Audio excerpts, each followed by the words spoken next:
হয়েছি আবার যেন নতুন করে কোন জালিম না দেখি।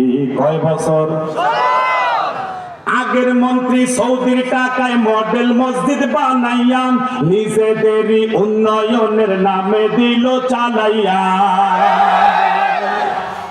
চোরের মায়ের বড় গলা এখন আমরা বুঝেছি 16 বছর এক জালিমের হাজার জুলুম সয়েছি আবার যেন নতুন করে কোন জালিম না দেখি।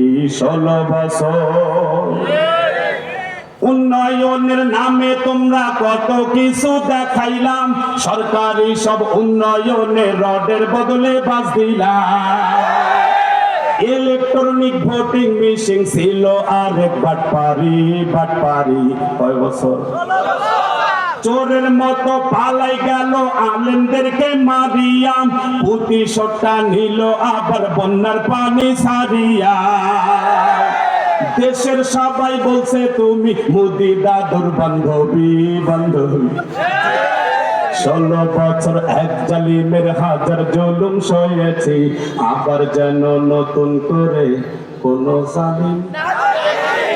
আলেমদেরকে কারা কারা দেখতে চান? আল্লাহ কবুল করুন।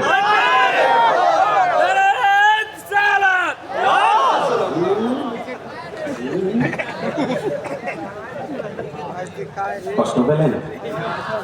রাগ করতেছেন? জি আলহামদুলিল্লাহ। আমার ভাইরা, আলেম ছোট্ট একটা শব্দ, কিন্তু এই আলেম কিন্তু মাদ্রাসার বাহিরে অন্য কোথাও তৈরি করা হয় না। আপনারা খেয়াল করে দেখেন, বাংলাদেশে যত মন্ত্রী আছে কয়জনের ঘরে আলেম আছে বলেন? কথা বলে না কেন?